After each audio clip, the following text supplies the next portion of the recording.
ആണ്ടുവട്ടത്തിലെ രണ്ടാം ഞായർ. ക്രിസ്മസ് ആഘോഷങ്ങളുടെ തിമിർപ്പുകളൊക്കെ അവസാനിച്ചു. അതേ തുടർന്നുണ്ടായ പുതുവത്സര ആഘോഷങ്ങളും വിവിധ രീതിയിലുള്ള സന്തോഷ പ്രകടനങ്ങളുമൊക്കെ അസ്തമിച്ചു കഴിഞ്ഞു. അതുമായി ബന്ധപ്പെട്ട തോരണങ്ങളും നക്ഷത്ര വിളക്കുകളും കൃപകളിൽ നാം മനോഹരമായി അലങ്കരിച്ചു വെച്ച തിരുസ്വരൂപങ്ങളുമൊക്കെ ബോക്സുകളിലാക്കി കെട്ടിപ്പൊതിഞ്ഞ് ഭദ്രമായി അടുത്ത വർഷത്തേക്ക് വേണ്ടി നാം മാറ്റിവെച്ചു കഴിഞ്ഞു. തിരുസഭയിൽ ആരാധനാക്രമത്തിൻ്റെ പുതിയ കാലഘട്ടം ആരംഭിച്ചു കഴിഞ്ഞു. ഈ കാലഘട്ടത്തെ നാം സാധാരണ കാലഘട്ടമായി ആണ്ടുവട്ടമായിട്ടാണ് കരുതുന്നത്. ആണ്ടുവട്ടത്തിലെ ഇനിയുള്ള ഞായറാഴ്ചകളൊക്കെ യേശുക്രിസ്തുവിൻ്റെ രക്ഷാകരമായ സംഭവങ്ങളിലേക്ക് നമ്മെ ആഹ്വാനം ചെയ്യുകയാണ്. ഇന്നത്തെ സുവിശേഷത്തിൽ യേശുക്രിസ്തുവിന് നൽകപ്പെടുന്ന മനോഹരമായ ഒരു വിശേഷണത്തെക്കുറിച്ചാണ് നാം മനസ്സിലാക്കുന്നത്. സുവിശേഷത്തിലുടനീളം കർത്താവായ യേശുക്രിസ്തുവിന് ധാരാളം വിശേഷണങ്ങൾ നൽകപ്പെടുന്നുണ്ട്. അതിൽ ശ്രേഷ്ഠവും മനോഹരവും അർത്ഥവത്തവുമായ ഒരു ശീർഷകമാണ് കുഞ്ഞാട് എന്നുള്ളത്. യേശുക്രിസ്തുവിനെ യോഹന്നാൻ അവതരിപ്പിക്കുന്നത് ലോകത്തിൻ്റെ പാപങ്ങൾ നീക്കുന്ന കുഞ്ഞാടെന്നാണ്. വെറും കുഞ്ഞാടല്ല, ദൈവത്തിൻ്റെ കുഞ്ഞാട് എന്നാണ്. ഈ കുഞ്ഞാടിന് പഴയ നിയമവുമായി ബന്ധമുണ്ടെന്ന് നമുക്ക് കാണാൻ കഴിയും. ഇസ്രായേൽക്കാരുടെ മോചനവേളയിൽ ദൈവം അവരോട് കൽപ്പിച്ചത് പെസഹ നാളിൽ കൊല്ലപ്പെടുന്ന കുഞ്ഞാടിൻ്റെ രക്തമെടുത്ത് കട്ടിടപ്പാടികളിൽ പൂശണമെന്നും അത് ദൈവദൂതന് ഒരടയാളമായി തീരണമെന്നും ഉള്ളതാണ്.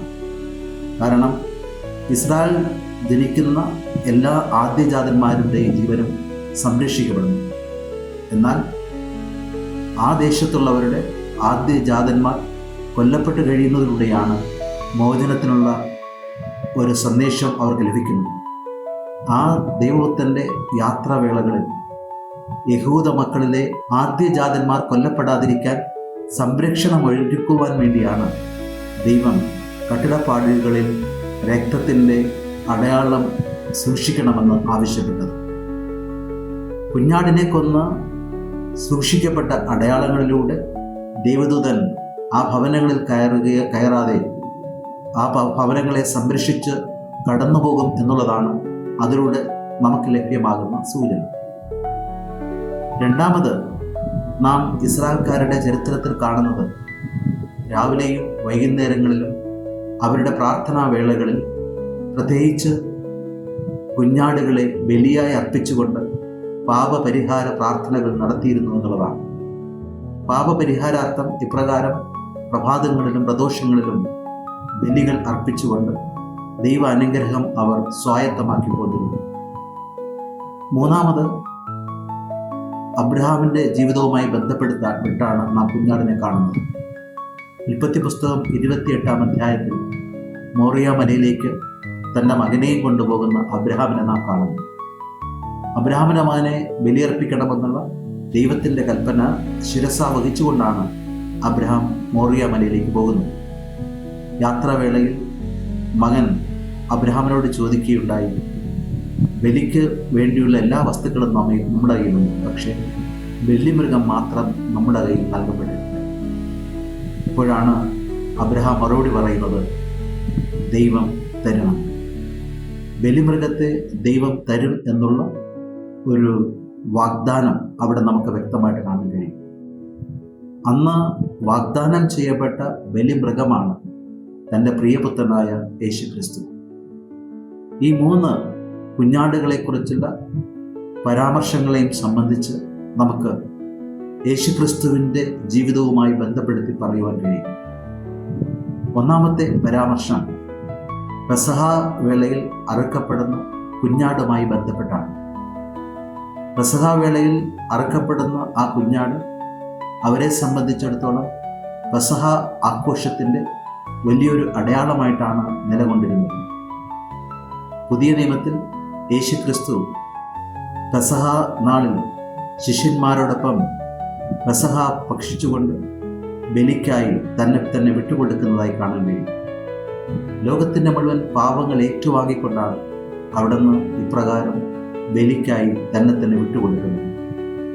ഇങ്ങനെ ലോകപാവങ്ങൾ തന്നിലേക്ക് ഏറ്റുവാങ്ങിക്കൊണ്ടാണ് യേശുക്രിസ്തു ലോകത്തിൻ്റെ മുഴുവൻ പാപം ഉന്മൂലനം ചെയ്യുന്ന ബലിമൃഗമായി മാറുന്നു. അങ്ങനെ ബലിമൃഗമായി മാറുന്ന യേശുക്രിസ്തു കുഞ്ഞാടായി മാറുന്നതായിട്ടാണ് കാൽവരി മലയിൽ നാം കാണുന്നത്.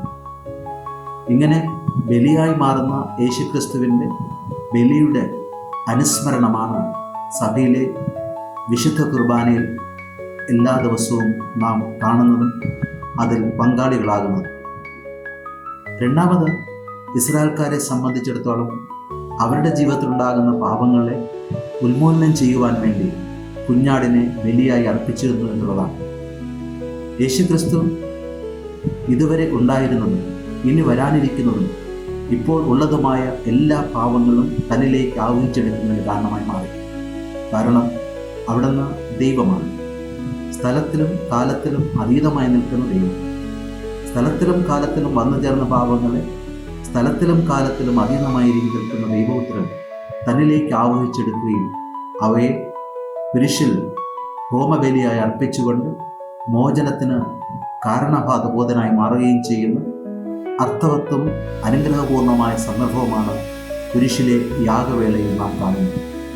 അങ്ങനെ യേശുക്രിസ്തു ലോകത്തിന് മുഴുവനുമുള്ള പാപങ്ങളുടെ എല്ലാം മോചനത്തിനായി തന്നെ തന്നെ ഹോമിക്കപ്പെടുന്ന ഒരു മൃഗമായി ദൈവത്തിൻ്റെ തന്നെ പ്രിയപ്പെട്ട കുഞ്ഞാടായി മാറുന്നതായിട്ടാണ് കുരിശിൽ നാം കാണുന്നത്.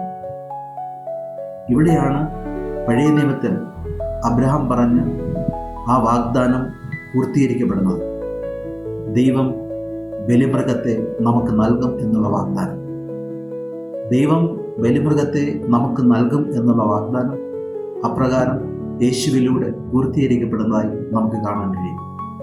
ഇന്നത്തെ വായനകളൊക്കെ യേശുക്രിസ്തുവിൻ്റെ കുഞ്ഞാടായി ലോകത്തിൻ്റെ മുഴുവൻ രക്ഷകനായി മാറുന്നതുമായി ബന്ധപ്പെട്ട അർത്ഥതലങ്ങൾ അടങ്ങുന്ന സന്ദേശങ്ങളാണ് നിറഞ്ഞു നിൽക്കുന്നത്.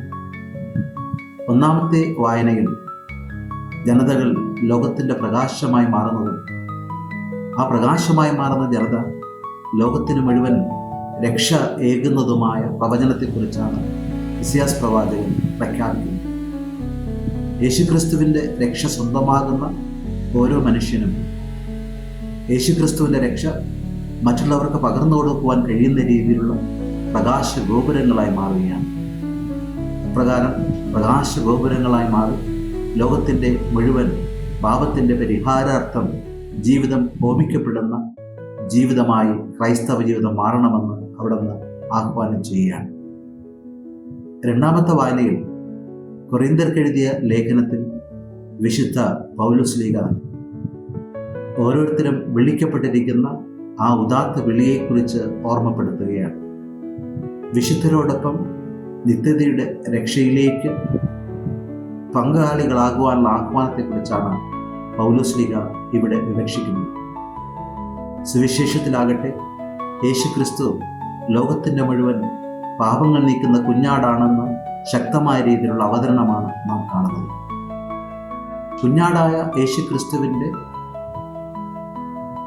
ജീവിത ദൗത്യം 3 രീതിയിലാണ് നമ്മുടെ ഓരോരുത്തരുടെയും ജീവിതത്തിൽ അർത്ഥവത്താകുന്നത്. ഒന്നാമത്, യേശുക്രിസ്തു എൻ്റെ ജീവിതത്തിൽ കുഞ്ഞാടായി ദൈവത്തിൻ്റെ തന്നെ പാപം നീക്കുന്ന കുഞ്ഞാടായി മാറുമ്പോൾ ജീവൻ സംരക്ഷിക്കപ്പെടുന്നു എന്ന് അർത്ഥമുണ്ടാകുന്നു. പഴയ നിയമത്തിലെ ഇസ്രായേൽക്കാർ തങ്ങളുടെ ആദ്യജാതന്മാരെ സംരക്ഷിച്ചത് കുഞ്ഞാടിൻ്റെ രക്തത്തിൻ്റെ അടയാളത്തിലൂടെയാണെങ്കിലും യേശുക്രിസ്തുവിൻ്റെ രക്തം വഴി എല്ലാ മനുഷ്യരുടെയും ജീവൻ സംരക്ഷിക്കുന്നതിന് കാരണമായിട്ട് മാറുകയാണ്. ജീവൻ്റെ സംരക്ഷണം എന്ന് പറയുന്നത് നാശത്തിലും പാപത്തിലൂടെ ഉണ്ടാകുന്ന അധഃപതനത്തിൽ നിന്നുള്ള ഒരു മോചനത്തിലേക്കുള്ള ആഹ്വാനമാണ്. ക്രൈസ്തവരെ സംബന്ധിച്ചിടത്തോളം യേശുക്രിസ്തുവിൻ്റെ രക്തത്താൽ അഭിഷേകം ചെയ്യപ്പെടുന്നതുകൊണ്ട് ഇനി മുതൽ അന്ധകാരത്തിൻ്റെയും പാപച്ചുഴിയുടെയും താഴ്വാരങ്ങളിൽ അകപ്പെട്ട് നാശത്തിലേക്ക് എത്തപ്പെടുന്നതിനേക്കാൾ ഉപരിയായി ഔന്നത്യത്തിലേക്ക് പ്രവേശിക്കുവാനും സ്വർഗീയ സൗഭാഗ്യത്തിലേക്ക് എത്തപ്പെടുവാനുള്ള അനുഗ്രഹം ഇതുവഴി ലഭ്യമാകുകയാണ്. ജീവൻ്റെ സംരക്ഷണമാണ് കുഞ്ഞാടായ യേശുക്രിസ്തു ഓരോ മനുഷ്യനും നൽകുന്നതല്ല. ഈ രക്ഷ യേശുക്രിസ്തുവാകുന്ന കുഞ്ഞാടിനെ രക്ഷകനായി സ്വീകരിച്ചുകൊണ്ട് അവിടുത്തെ രക്ഷയുടെ മാർഗത്തിലുള്ള സഞ്ചാരമായി നമ്മുടെ ജീവിതത്തെ മാറ്റിയെടുക്കുവാനുള്ള ആഹ്വാനമായി അത് നിലകൊള്ളുകയാണ്. രണ്ടാമത്തെ സന്ദേശമായി നാം മനസ്സിലാക്കേണ്ടത്, കുഞ്ഞാടായ യേശുക്രിസ്തു നമുക്ക് പ്രദാനം ചെയ്യുന്നത് വിമോചനമാണ്. എല്ലാ ദിവസവും ഇസ്രായേൽ മക്കൾ രാവിലെയും വൈകുന്നേരവും കുഞ്ഞാടിനെ ബലിയായി അർപ്പിച്ചുകൊണ്ട് പാപമോചനം നേടിയിരുന്നു. ക്രൈസ്തവർ ഇന്ന് യേശുക്രിസ്തുവിൻ്റെ ബലിയിൽ പങ്കുചേരുന്നവരാണ്. അവിടുത്തെ യാഗവേദിയിൽ അർപ്പിക്കപ്പെടുന്ന ബലിയിൽ പങ്കുചേർന്നുകൊണ്ട് പാപത്തെ ഉന്മൂലനം ചെയ്യുവാനും പുണ്യത്തിൽ ചരിക്കുവാനുമുള്ള മാർഗം സ്വായത്തമാക്കുകയാണ്. യേശുവിൻ്റെ ഈ ബലിയിൽ പങ്കുചേരുക വഴി ഓരോ ദിവസവും ആ വ്യക്തികൾക്ക് ആവശ്യമായ അനുഗ്രഹത്തിൻ്റെ പൂർണ്ണത പ്രാപിക്കുകയും പൂർണ്ണതയുടെ മാർഗത്തിലൂടെ സഞ്ചരിക്കുവാനുള്ള അനുഗ്രഹവർഷമായി കുഞ്ഞാട് ഓരോ മനുഷ്യ ഹൃദയങ്ങളിലും നിറയുകയും ചെയ്യുകയാണ്. വിശുദ്ധ കുർബാനയുടെ സ്വീകരണത്തിലൂടെ ഈ അർത്ഥത്തിൽ കുഞ്ഞാടിൻ്റെ ജീവത്തുടുപ്പുകൾ നാം ഏറ്റുവാങ്ങുകയാണ്. കുഞ്ഞാടിൻ്റെ ജീവൻ്റെ തുടുപ്പുകൾ ഏറ്റുവാങ്ങി അത് ക്രൈസ്തവ ജീവിതത്തിൻ്റെ സ്പന്ദനമായി മാറ്റുന്ന മഹനീയമായ ഓർമ്മ ആചരണമാണ് വിശുദ്ധ കുർബാന. മൂന്നാമതായി അവിടുന്ന് കുഞ്ഞാടിനെ നമുക്ക് നൽകും എന്നുള്ളതാണ് വാഗ്ദാനം. കുഞ്ഞാടായ യേശുക്രിസ്തുവിനെ നമുക്ക് ലഭ്യമാകണമെങ്കിൽ അവിടുത്തെ വിശ്വസിക്കുകയും അവിടുത്തെ ജീവിതത്തിൽ സ്വീകരിക്കുകയും ചെയ്യേണ്ടതുണ്ട്. അബ്രഹാമിൻ്റെ മകനെ ബലിയർപ്പിച്ചുകൊണ്ട് ജീവൻ ഹോമിക്കുന്നതിന് തടസ്സമായി മാറിയത് അബ്രഹാമിൻ്റെ ഉദാത്തമായ വിശ്വാസമായിരുന്നു. ഓരോ ക്രൈസ്തവനെ സംബന്ധിച്ചിടത്തോളം തൻ്റെ ജീവിതവും ക്രിസ്തുവിന് സമർപ്പിച്ചുകൊണ്ട് സമാധാനത്തിൻ്റെയും സന്തോഷത്തിൻ്റെയും മാർഗത്തിൽ നയിക്കപ്പെടുവാൻ സാധിക്കും എന്നുള്ള വിശ്വാസം സാർത്ഥകമാകുവാൻ ഉതകുന്ന രീതിയിൽ കുഞ്ഞാടിന് വേണ്ടി സമർപ്പിക്കുവാനും ബലിയർപ്പിക്കപ്പെടുന്ന കുഞ്ഞാടിനെ ജീവിതത്തിൻ്റെ പന്ഥാവിൽ നിറയ്ക്കുവാൻ കഴിയുക എന്നുള്ളത് അനിവാര്യമാണ്. ഈ കുഞ്ഞാടിൽ വിശ്വസിച്ചുകൊണ്ട് ഈ കുഞ്ഞാടിൻ്റെ രക്ഷാകര പ്രവർത്തനങ്ങളിൽ അർത്ഥവും ആഴവും കണ്ടെത്തിക്കൊണ്ടും ജീവിത മൂല്യങ്ങളെ ക്രമപ്പെടുത്തുക എന്നുള്ളത് അത്യന്താപേക്ഷിതമാണ്. അതിലൂടെ മാത്രമേ വാഗ്ദാനം ചെയ്യപ്പെട്ട രക്ഷയും രക്ഷകനും ഓരോ മനുഷ്യ ജീവിതത്തിൻ്റെയും ഭാഗമായി മാറുന്നതിന് കാരണമായി മാറുകയുള്ളൂ. ക്രൈസ്തവ ജീവിതം ഒരർത്ഥത്തിൽ യാഗം അർപ്പിക്കുന്ന, നിരന്തര ബലിയർപ്പിക്കുന്ന ഒരു ജീവിതമാണ്. ഈ ബലിയർപ്പണത്തിന് മനോഹരമായ ദൃഷ്ടാന്തം പഴയ നിയമത്തിൽ നമ്മൾ കാണുന്നുണ്ട്. ദൈവം ആബേലിനോടും കായേലിനോടും ബലിയർപ്പിക്കുവാൻ വേണ്ടി ആവശ്യപ്പെടുമ്പോൾ കായേലും ആബേലും ദൈവത്തിന് ബലിയർപ്പിക്കുകയാണ്. കായേൽ അർപ്പിച്ച ബലി ദൈവം തിരസ്കരിക്കുകയും ആബേൽ അർപ്പിച്ച ബലി ദൈവം ഹൃദയപൂർവ്വം സ്വീകരിക്കുകയും ചെയ്തു. ആബേൽ ബലിയർപ്പിച്ചത് സ്വന്തം തിന്മയുടെയും പാപത്തിൻ്റെയും ബലിയെ അറുത്തുകൊണ്ടാണ്. സ്വാർത്ഥ താല്പര്യങ്ങളെയും വ്യക്തിപരമായ ഇഷ്ടാനിഷ്ടങ്ങളെയും എല്ലാം ഹോമിച്ചുകൊണ്ട് അത് യാഗമായി ദൈവത്തിന് സമർപ്പിച്ചപ്പോൾ ദൈവപിതാവിന് പ്രസ്തുത ബലിയർപ്പണം സ്വീകാര്യമായി മാറി. കായലാകട്ടെ ബലിയർപ്പണത്തിൽ സ്വാർത്ഥതയാണ് കണ്ടെത്താൻ വേണ്ടി പരിശ്രമിച്ചത്. സ്വന്തം താല്പര്യങ്ങളെയും സ്വന്തം ഇഷ്ടങ്ങളെയും ബലി കൊടുക്കുന്നതിന് പകരം സ്വന്തം ഇഷ്ടങ്ങളെയും സ്വന്തം താല്പര്യങ്ങളെയും മുൻനിർത്തി ബലിയർപ്പിക്കുന്നതിന് വേണ്ടി മാത്രം നൽകി എന്നതിൽ കവിഞ്ഞ് അവിടെ യഥാർത്ഥ ബലി അർപ്പണം നടക്കുകയും ബലിമൃഗം കൊല്ലപ്പെടുക എന്നുള്ളത് ബലി സ്വീകാര്യമാക്കി തീർക്കുന്നതിന് അത്യന്താപേക്ഷിതമായ ഒരു കാര്യമാണ്. ബലിമൃഗത്തെ കൊല്ലപ്പെടേണ്ടത് നമ്മുടെ ഓരോരുത്തരുടെയും ഹൃദയങ്ങളിലാണ്. ഓരോ മനുഷ്യരുടെയും ഉള്ളിൽ ബലിമൃഗങ്ങൾ നിറഞ്ഞിരിക്കുന്നു. അവയെ വളർത്തുവാനും തളർത്തുവാനും നമുക്ക് കഴിയും. അവയെ പരിപോഷിപ്പിക്കുവാനും ഇല്ലായ്മ ചെയ്യുവാനും നമുക്ക് കഴിയും. ബലിയർപ്പണത്തിന് അണയുമ്പോൾ ഈ ബലിമൃഗത്തെ കൊന്ന് കർത്താവിൻ്റെ ആ ബലിയിൽ പൂർണ്ണമായും സമർപ്പിച്ചുകൊണ്ട് പുതിയ ജീവിത സരണിയിലൂടെ സഞ്ചരിക്കുവാനുള്ള ശക്തിയും ചൈതന്യവും നേടിയെടുക്കേണ്ടതായിട്ടുണ്ട്. അങ്ങനെ യേശുക്രിസ്തുവിൻ്റെ ബലിയിൽ പൂർണ്ണമായും സമർപ്പിതമാകുവാൻ ഉതകുന്ന രീതിയിൽ നമ്മുടെ ഓരോരുത്തരുടെയും ഹൃദയങ്ങളിലെ ബലിമൃഗത്തെ കൊല്ലുക എന്നുള്ളത് ബലിവേദിയിൽ അത്യന്താപേക്ഷിതമായി വരുന്നു. അങ്ങനെ ബലിമൃഗത്തെ കൊന്നുകൊണ്ട് സ്വാർത്ഥതയുടെയും വ്യക്തി താല്പര്യങ്ങളുടെയും പാപഭംഗിലമായ ജീവിതങ്ങളുടെയും പൂർണ്ണമായ നിരാസത്തിലൂടെ മാത്രമേ ദൈവത്തിന് പ്രീതികരമായ രീതിയിൽ ഒരു ബലിയർപ്പിക്കുവാൻ നമുക്ക് കഴിയുള്ളൂ. അതിന് ഉദാത്തമായ മാതൃകയും ജീവിതത്തിൽ ആവശ്യമായ മാറ്റവും തരുവാൻ കഴിയുന്ന യാഗമാണ് കർത്താവായ യേശുക്രിസ്തു കാൽവരി മലമുകളിൽ നമുക്കായി അർപ്പിച്ചത്. ലോകത്തിൻ്റെ പാപങ്ങൾ നീക്കുന്ന കുഞ്ഞാടായ യേശുനാഥൻ ദൈവത്തിൻ്റെ കുഞ്ഞാടായി എന്നും മാറുന്നത് അവൻ ദൈവത്തിൻ്റെ സ്വന്തമായ കുഞ്ഞാടായതുകൊണ്ട്.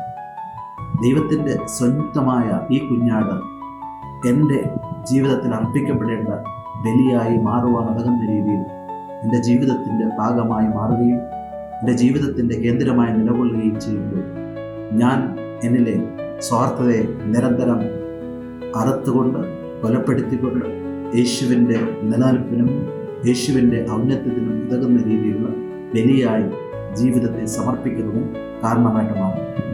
അങ്ങനെ ദൈവത്തിന് സ്വീകാര്യമായ ഒരു ബലിയായി മാറുക എന്നുള്ളതാണ് ലോകത്തിൻ്റെ പാപങ്ങൾ നീക്കാൻ കടന്നു വന്ന് കുഞ്ഞാടായ ദൈവോത്തരൻ നമ്മെ ഓരോരുത്തരെയും ആഹ്വാനം ചെയ്യുന്നു. ഈ ആഹ്വാനം ഏറ്റെടുക്കുമ്പോൾ നമ്മുടെ ഓരോരുത്തരുടെയും ജീവിതവും ബലിയായി മാറുവാനും ആ ബലിയിലൂടെ ദൈവത്തിന് പ്രീതികരമായ ജീവിതം ഓരോ ദിവസവും നയിച്ച് മുന്നോട്ട് പോകാനുള്ള ശക്തി കൈവരുന്നതിന് കാരണമായിട്ട് മാറും.